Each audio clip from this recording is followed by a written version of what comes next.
কারাগারে হাসিনার বিচার হচ্ছে। হাসিনার বিচার হচ্ছে সেই বিশেষ ট্রাইব্যুনাল, আন্তর্জাতিক ট্রাইব্যুনাল গঠন করেছিল হাসিনা। সেই আন্তর্জাতিক ট্রাইব্যুনালে হাসিনার বিচার হয়ে তার ফাঁসির রায় কার্যকর আমরা দেখতে চাই ভবিষ্যতে।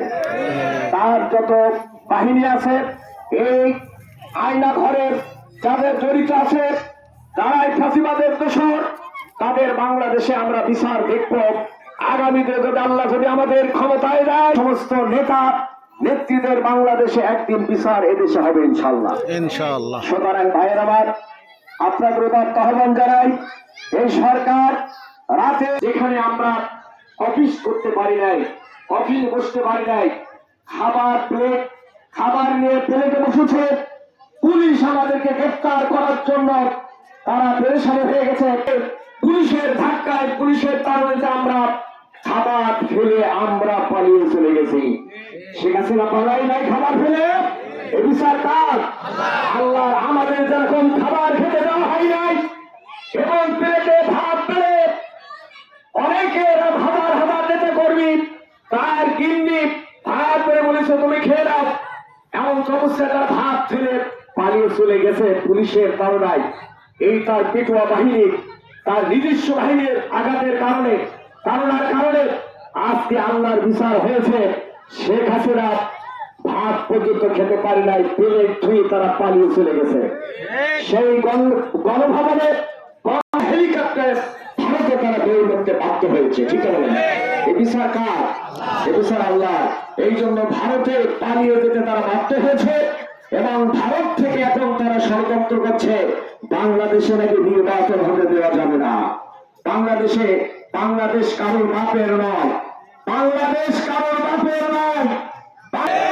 এদেশে আর বাতিল শক্তিকে আমরা দেখতে চাই না, এদেশে আর আমরা তারক সরকার দেখতে চাই না। আমরা আগামী দিনে কোরআনের সরকার দেখতে চাই। এই কোরআনের সরকার প্রতিষ্ঠা করার জন্য আমাদের বাবার আব্দুল সোহান জীবন দিলেন, আমাদের মীর কাসেম জীবন দিলেন, সর্বশেষ আমাদেরকে জীবন দিতে হয়েছে আমাদের প্রাণ প্রিয় কোরআনের পথে দিয়েছেন। আলী হাসান মোহাম্মদ জীবন দিয়েছেন, কিন্তু সাইদি সাহেব একটা কথা বলেছিল, এই বাংলাদেশ কোরআনের রাজ প্রতিষ্ঠা করার জন্য আল্লাহ তুমি সর্বপ্রথম সাইদি রক্ত কবুল করো। সাইদি রক্তে তার নসরারা বাংলাদেশের প্রতি ইঞ্চি মাটিতে শহীদের রক্তে ভিজে গেছে, প্রতি ইঞ্চি মাটিতে শহীদের রক্তে লাল হয়ে গেছে। সুতরাং আগামী দিনের বাংলাদেশ হবে কোরআনের বাংলাদেশ। আমরা রক্ত দেওয়া দল, আমরা শহীদ হওয়া দল, আমরা কারারুদ্ধ হওয়া দল, আমরা কখনো পালানো দল নয়। যারা পালানোর দরকার তারা পালিয়ে চলে গেছে দেশ থেকে।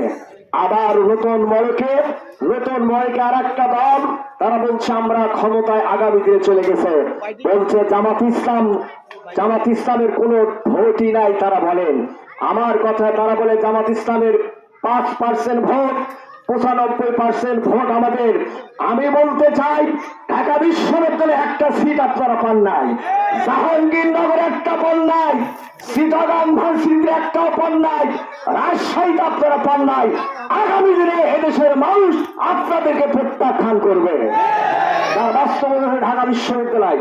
এই জন্য সবাইকে উদাত্ত আহ্বান জানাই, এই বাংলাদেশ সোনার বাংলাদেশ গড়ার কথা বলে বহু আমাদের দেশের নেতারা সোনার বাংলাদেশ গড়ার কথা বলেছে।